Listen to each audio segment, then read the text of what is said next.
First contact unconventional. The Galactic Alliance's detection grid lit up with an unexpected signature. Admiral Reyna Vasquez stood on the bridge of the Earth ship Endeavour, watching as thousands of alien vessels appeared on their long-range scanners. She maintained her composure, though this was humanity's first venture beyond their solar system. The Endeavour, Earth's most advanced vessel, carried just 200 crew members and measured barely 400 meters in length, minuscule compared to the kilometers-long ships that now surrounded them. "Admiral, we're receiving transmissions from multiple vessels," reported Communications Officer Nana Volkov, her fingers dancing across the holographic interface. "They seem confused by our presence." Reyna allowed herself a small smile. Of course they were confused. Every spacefaring civilization in the Alliance's 10,000-year history had announced themselves with massive fleets, displays of military might, or overwhelming technological demonstrations. Humanity had chosen a different path. "Put me through to their command," Reyna ordered, straightening her midnight blue uniform. The holoscreen flickered to life, revealing a being whose crystalline form shifted through various iridescent patterns. First Speaker Zix of the Galactic Alliance. "Unknown vessel." Zix's translated voice resonated through the bridge. "Your approach is highly irregular. Where is the rest of your fleet?" First Speaker, Reyna responded with practiced calm. "I am Admiral Reyna Vasquez of Earth. This is our fleet." The crystalline being's patterns became chaotic with what Reyna interpreted as disbelief. "Impossible. No species approaches the Alliance with a single vessel. This must be some form of deception." Dr. Takeshi Nakamura, the ship's lead scientist, stepped forward. "With respect, First Speaker, we believe one ship is sufficient for what we hope to achieve: peaceful contact and mutual understanding." The Alliance vessels tightened their formation around the Endeavour. Threat assessments scrolled across Reyna's neural interface, but she ignored them. This moment would define humanity's place among the stars, not through force, but through conviction. "Your vessel's capabilities are primitive by our standards," Zix observed. "Your shielding technology barely matches our civilian transports. Your propulsion system is based on refined fusion principles we abandoned millennia ago. Yet you venture into the heart of Alliance space." "We come seeking knowledge," First Speaker, Reyna replied. "Our technology may be less advanced, but humanity has learned that true strength lies not in our tools, but in how we choose to use them." A new voice joined the conversation, a being composed of swirling gases contained within an energy field. "I am High Counselor Ven. Your words are bold, Admiral Vasquez, but the Alliance has protocols. Every species must prove their worth through trials of strength and technological prowess." "We understand, High Counselor," Reyna said, "but perhaps we might suggest an alternative. Judge us not by our ability to destroy or dominate, but by our capacity to create, to solve problems, to bridge differences." The Alliance leaders fell silent. Reyna could see her crew holding their breath. They had trained for years for this moment, knowing they would be technological underdogs, betting everything on humanity's unique approach. "You propose to alter protocols that have stood for 10,000 years." Zix's patterns had stabilized into a repeating sequence that suggested deep thought. "We propose to show you why they might be worth reconsidering," Reyna answered. "Humanity's history taught us that measuring civilization by its capacity for destruction leads only to more destruction. We learned this lesson through centuries of warfare and near-extinction events. When we finally reached for the stars, we chose to do so not to prove our superiority, but to share our journey of discovery." Dr. Nakamura pulled up a holographic display. "We bring with us libraries of human knowledge, art, and culture. But more importantly, we bring questions, curiosity, and a desire to learn from those who have traveled the stars before us." The Alliance vessels maintained their positions, but Reyna noticed subtle changes in their energy signatures. They were powering down their weapons arrays. High Counselor Ven's gaseous form swirled in complex patterns. "In all our history, Ven mused, "No species has ever approached us this way. Your very presence here challenges everything we believed about the nature of civilizational progress." "Perhaps," Reyna suggested, "that is exactly why we needed to come this way. One ship, openly declaring our limitations, but also demonstrating our willingness to trust and our desire to grow through peaceful exchange." The silence that followed seemed to stretch for eternity. Reyna could feel the weight of history on her shoulders, not just humanity's future, but possibly a turning point for the entire alliance. They had gambled everything on the belief that true strength lay not in dominance, but in the courage to be vulnerable, to reach out with open hands rather than raised weapons. First Speaker Zix's crystalline form emanated patterns that the ship's AI translated as indicating deep contemplation. "Admiral Vasquez, you have given us much to consider. The Alliance will need time to discuss this unprecedented situation. We understand, First Speaker. The Endeavor will maintain position at your convenience." Reyna's calm response belied the triumph she felt. They had achieved their first objective, making the Alliance question its own assumptions about power and progress. As the transmission ended, Nina turned to her admiral. "They didn't reject us outright. That's something, isn't it?" "It's everything, Officer Volkov," Reyna replied, watching the massive Alliance fleet through the view screen. "We came here to show them a different way. And for the first time in 10,000 years, they're considering it." The Endeavor held position, a tiny vessel among giants, but it had already accomplished something remarkable. It had made the most powerful civilization in known space stop and think.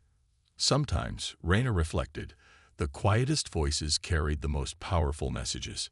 The power of curiosity. Dr. Takeshi Nakamura stood in the Endeavor's science bay, surrounded by holographic displays showing the remarkable biological and technological diversity of the Alliance species. After 3 days of tense waiting, the Alliance had finally invited a small delegation aboard their central command station. Rather than their military leaders, they had requested to meet with their scientists first, a development that made Takeshi smile. "They're expecting us to showcase our most advanced technologies," he explained to Admiral Vasquez as they prepared for the meeting. "But I intend to show them something far more valuable, our method of scientific inquiry itself." The delegation chamber aboard the Alliance station was a marvel of engineering, with walls that seemed to shift between solid matter and energy states. Representatives from 12 different Alliance species gathered to evaluate Earth's scientific achievements. Among them was lead researcher Ixel, a being composed of pure light contained within a matrix of quantum fields. "Present your technological achievements," Ixel commanded, their light patterns suggesting skepticism. "Show us why humanity deserves consideration." Instead of activating the prepared presentations of Earth's technological developments, Takeshi walked to the center of the chamber empty-handed. "With respect, lead researcher, I would first like to ask you some questions about the remarkable properties of this chamber." The Alliance scientists exchanged confused glances. High Counselor Ven, who had joined the session, swirled with apparent agitation.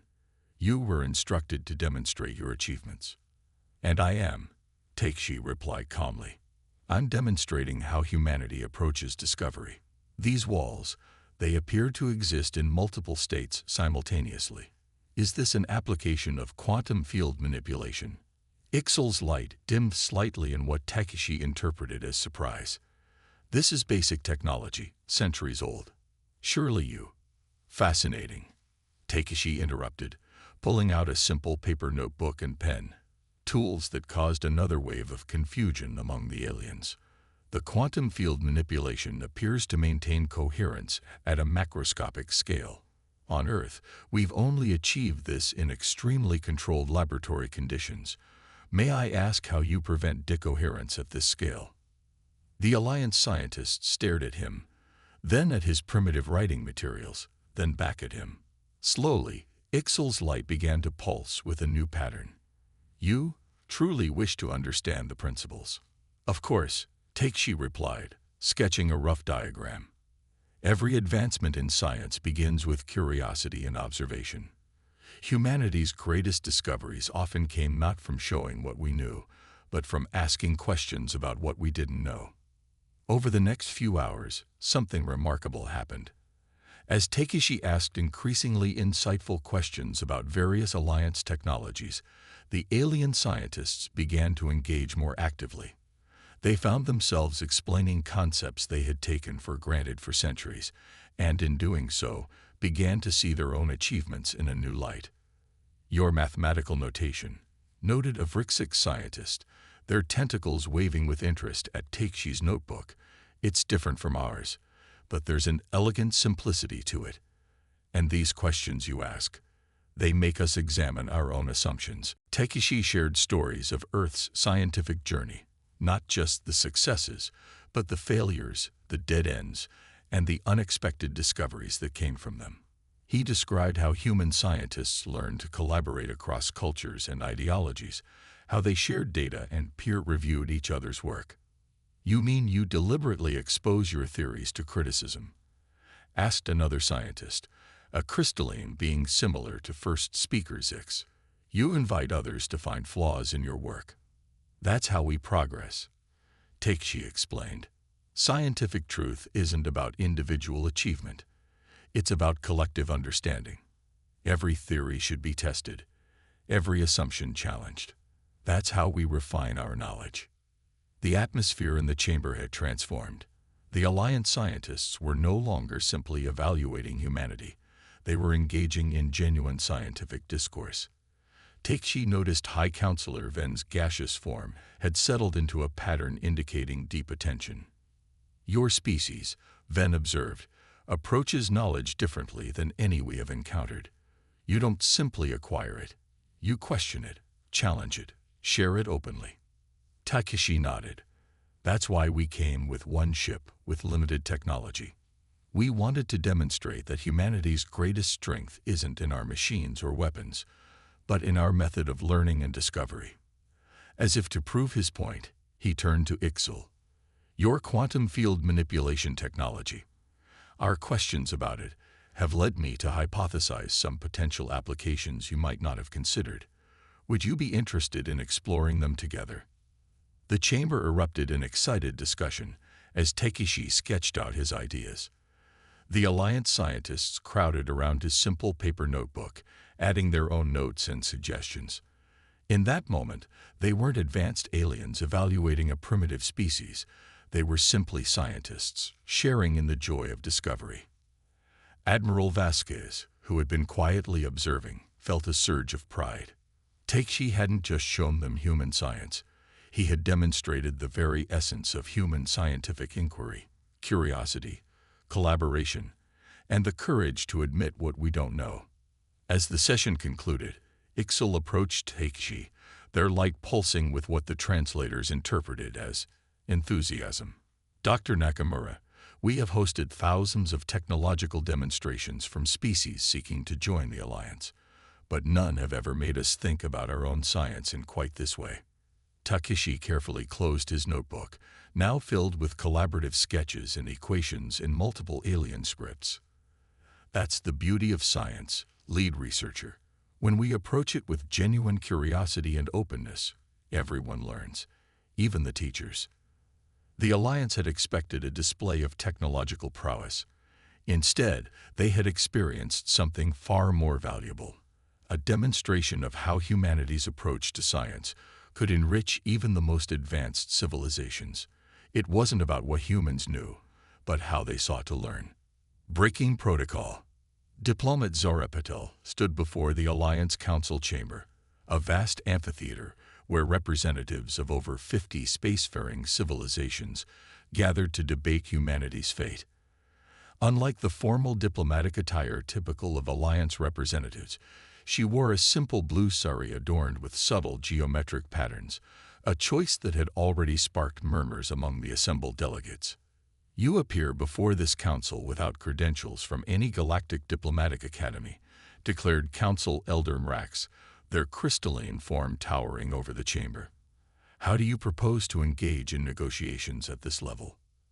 Zara smiled, her dark eyes reflecting the chamber's shifting lights. "With respect, Elder Mrax, I bring different credentials. I've spent my life bridging divides between Earth's cultures, learning how people with vastly different worldviews can find common ground.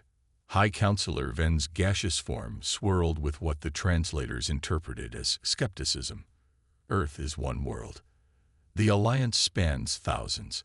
How can your limited experience possibly apply here?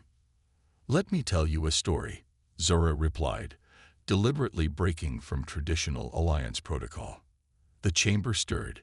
Storytelling was considered inappropriate in formal proceedings. But she continued, her voice clear and steady. On Earth, there was once a valley where two villages had warred for centuries over a river's water rights.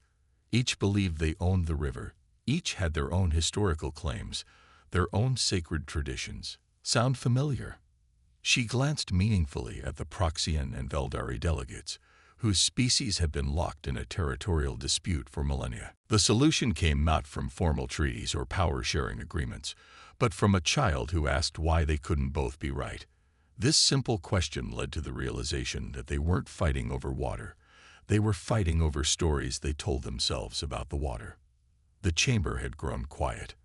The Proxian delegates' bioluminescent patterns shifted to a frequency indicating deep thought. Humanity's diplomatic strength, Zora continued, isn't in our ability to impose solutions or navigate complex protocols. It's in our ability to recognize that beneath our differences, there are always connections waiting to be found. She turned to address the entire council. You've seen our single ship, our limited technology.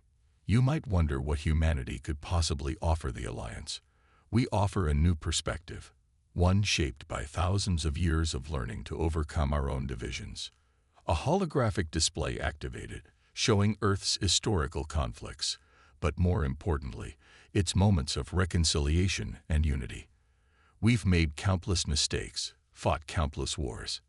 But each time, we found ways to rebuild, to forgive, to move forward together. We learned that true diplomacy isn't about winning. It's about understanding. The Veldari representative, a being of pure energy, pulsed with interest. You speak of understanding, yet you break our most basic diplomatic protocols. Is this not contradiction? Sometimes, Zora replied, understanding requires us to step outside established patterns. Your protocols have served the Alliance well, but they've also calcified certain assumptions about how species must interact. She approached the center of the chamber, her movements deliberate and graceful. For instance, why do we stand separated by hierarchy and station? On Earth, some of our most successful negotiations happened when people sat together as equals. To the Council's collective shock, she sat cross-legged on the chamber floor. I invite you to join me.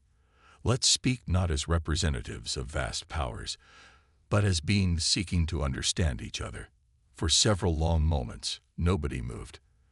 Then, slowly, the Proxian delegate descended from their elevated position and settled beside her. The Veldari followed, their energy field condensing to floor level. One by one, representatives began leaving their formal stations. High Counselor Ven observed with growing fascination as the chamber's rigid structure dissolved into something new. This is unprecedented. Unprecedented doesn't mean wrong, Zora noted softly. Look around.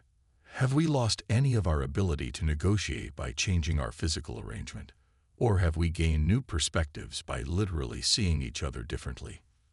As the council members engaged in this new format, something remarkable happened. Age-old disputes began to be discussed in new ways. The Proxian and Veldari delegates, now sitting side by side, rather than in their traditional opposed positions, found themselves sharing stories rather than arguments. You say humanity has limited experience, Zora addressed Ven. But perhaps that limitation is our strength.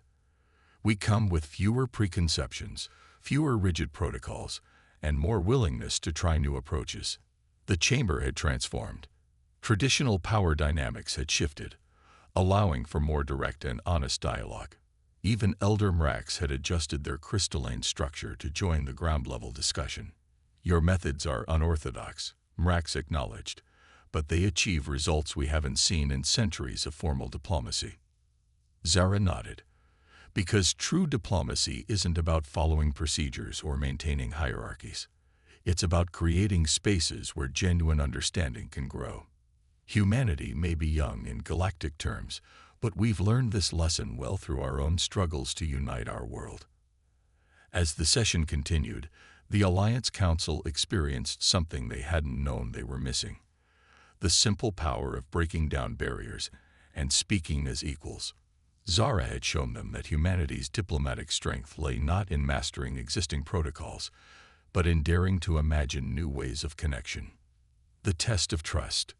Captain Marcus Santos stood at the Endeavor's viewport, watching the swirling colors of an Alliance quantum storm approach. The massive disturbance had appeared suddenly, threatening several Alliance worlds, and their leaders were struggling to coordinate an effective response. It was the perfect opportunity to demonstrate humanity's worth, or doom their mission entirely. "The Alliance vessels are evacuating the outer sectors," reported Lieutenant Rivera from Tactical.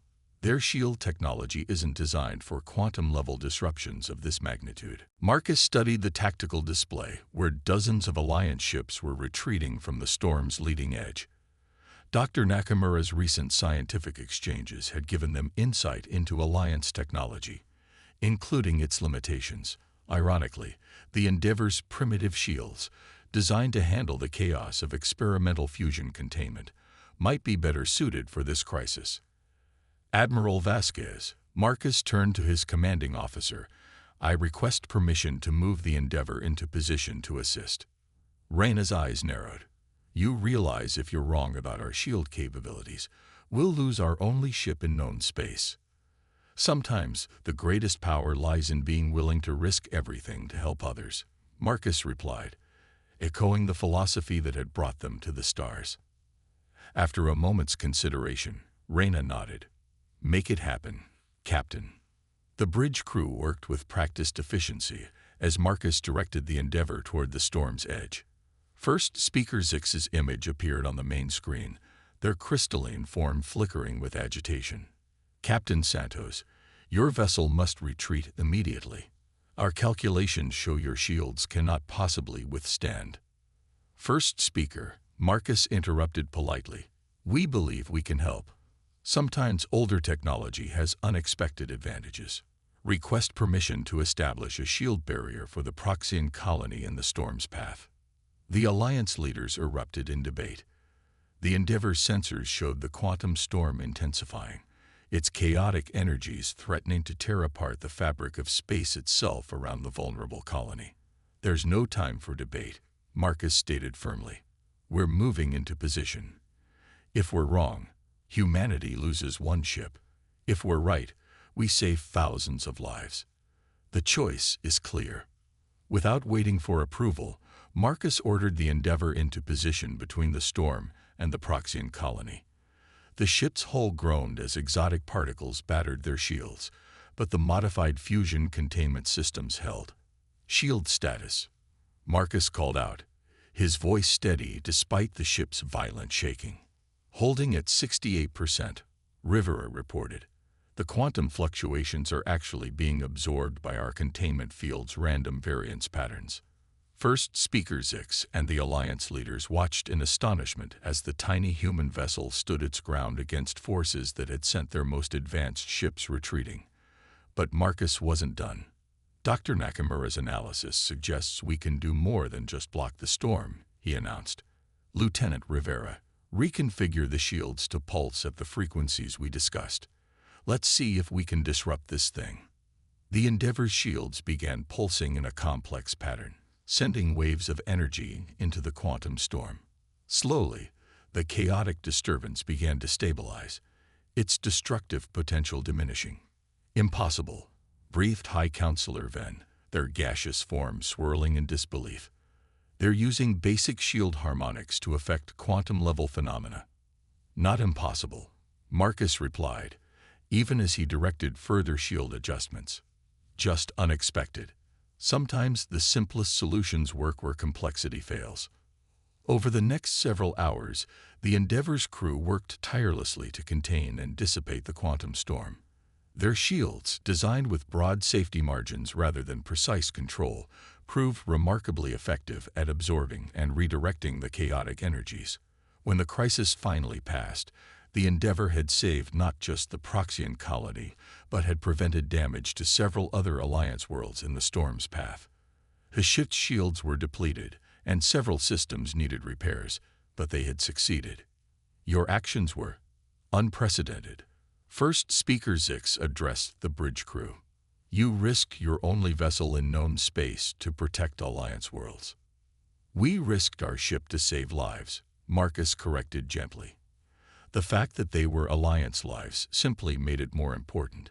It proved that humanity's commitment to peaceful cooperation isn't just words. The Alliance leaders conferred briefly before Zix spoke again. Captain Santos, your vessel's technology may be less advanced than ours, but you have demonstrated something far more valuable. The wisdom to use what you have in innovative ways, and the courage to risk everything to help others. Marcus allowed himself a small smile. That's humanity's true strength, First Speaker.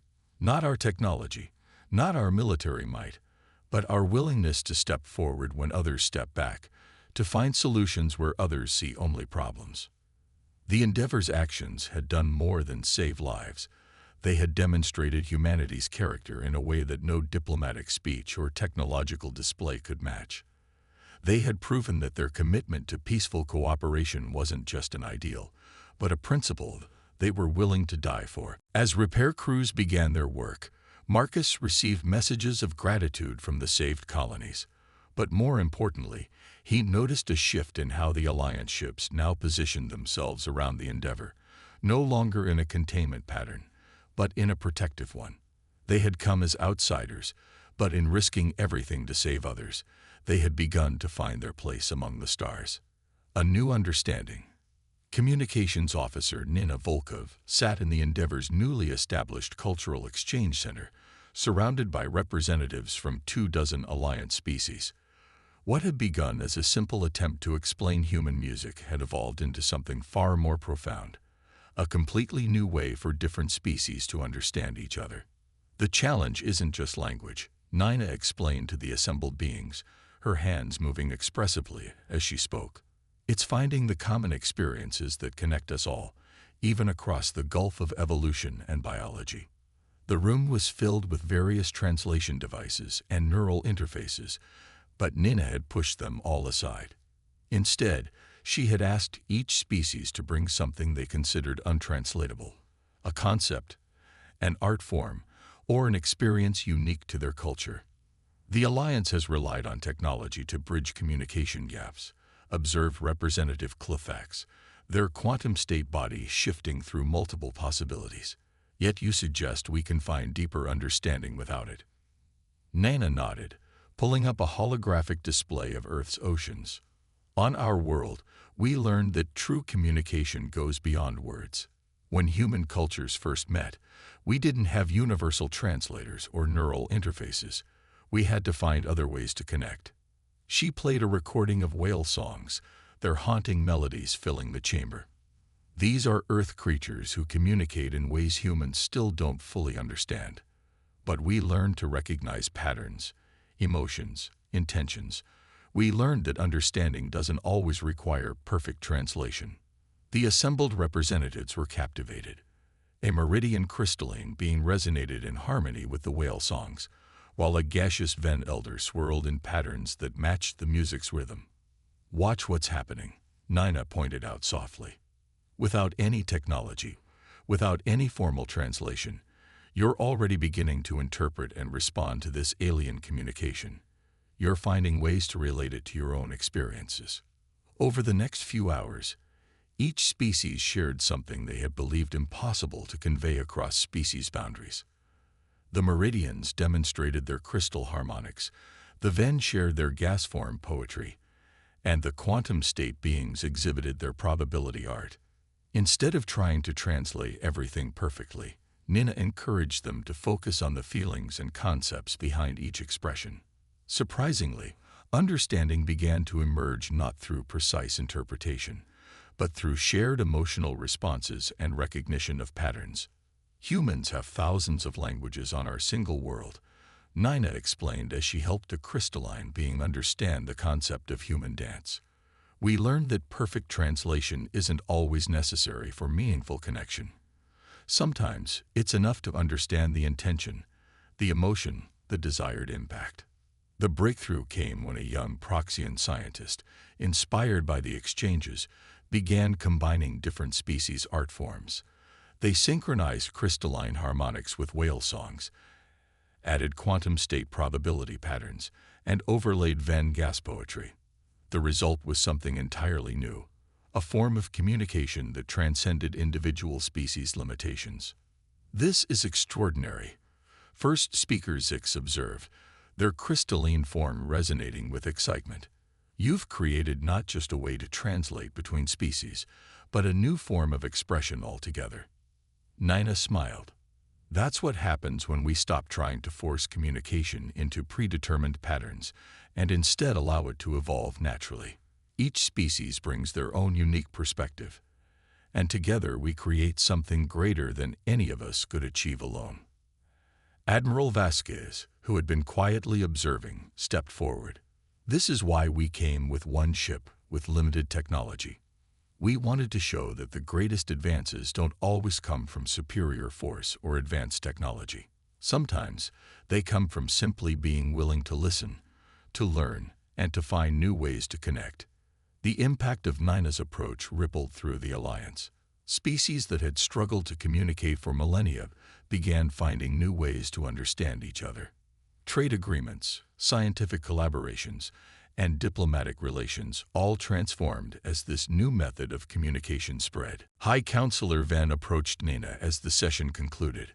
We have had universal translators for 10,000 years, yet we never achieved this level of genuine understanding. How did you know this would work? Because humanity's greatest strength isn't in our technology or our achievements, Nina replied.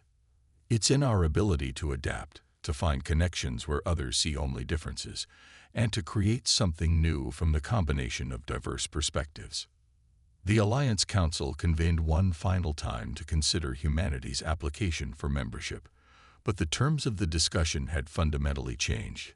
Humanity wasn't being evaluated on their military might or technological advancement.